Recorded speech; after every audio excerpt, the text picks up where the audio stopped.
Hey everyone, it's Desiree, and I am here with day 5 of my Halloween series for 2018.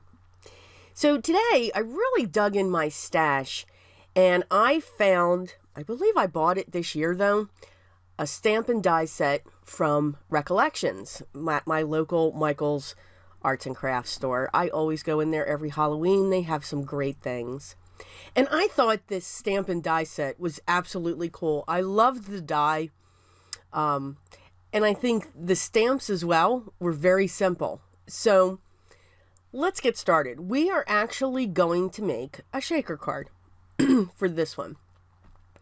So I've cut my panel. I use my Lawn Fawn stitch rectangle, and then I place the circle just a little bit towards the top, not directly in the center, and I die cut that section out.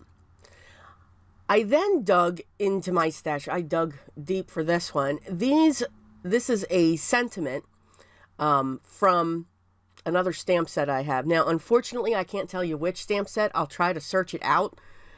But this was back in the day when I would just take all my stamp sets apart and put them in CD cases and not write down who it was.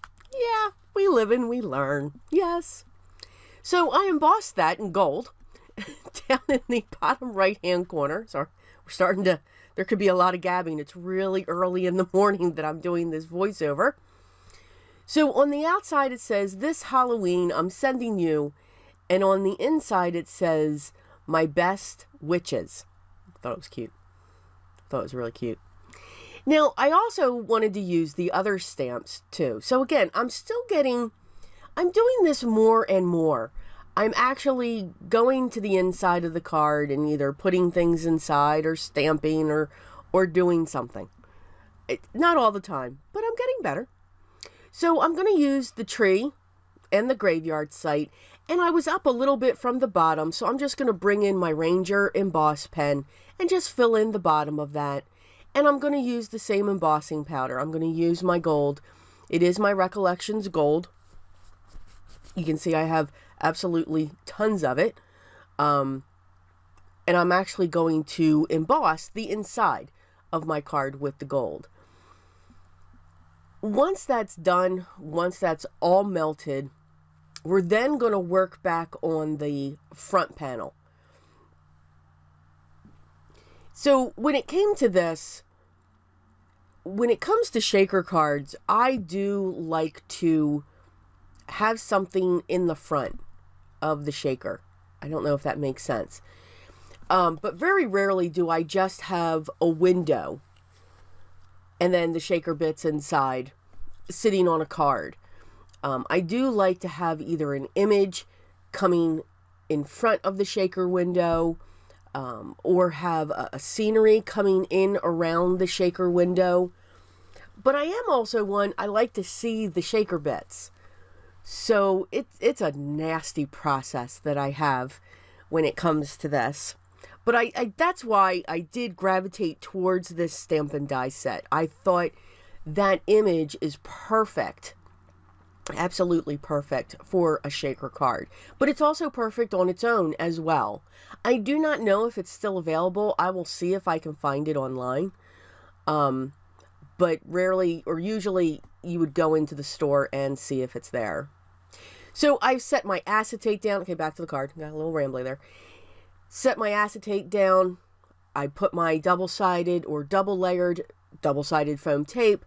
I'm now using my Prickly Pear and my Periwinkle Blue Nouveau sequins, along with some black seed beads. Put those in there a little bit. They kind of help. I found a whole stash of seed beads and those long tube beads in my craft room here as I'm destashing and moving things. They're perfect for shaker cards. They really help things to move inside. So I definitely kept those, and I put some of those in black in this. Also, when it comes to my shaker designs, I also make the panels separate. So the base that I had, I cut 2 of them from my Lawn Fawn stitch rectangle. So I always, very rarely do I make a shaker directly onto a card base. I usually am making that separate, and I'm going to adhere that to my standard A2 size card base. So I always have the same size back cut so that it's almost like it's a panel, a design base. I'm not sure if that made sense either. Okay, doing voiceover at 5 a.m. Yeah, it's a little rough. Sorry. So added glue to the back of my design section and put that right in the front. I think it stands out really well. I think it actually looks pretty cool. So I'm going to use my Nuvo adhesive, and I'm going to set this right down onto my standard A2 size card base. And again, that's 4 1/4 by 5 1/2. And the way this is positioned, it is going to be a top folding card base. I'm going to set that in place. Going to press down because of the double-sided foam tape, it does sometimes curve a little bit. But that is also why I do use a liquid glue when I adhere these to my card base.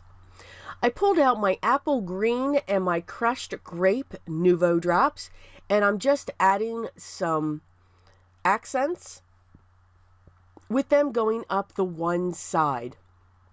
And again, in different sizes. I thought these two colors matched perfectly to the sequins that were inside the shaker. So that is our card for day 5 of my Halloween series. I hope you enjoyed it.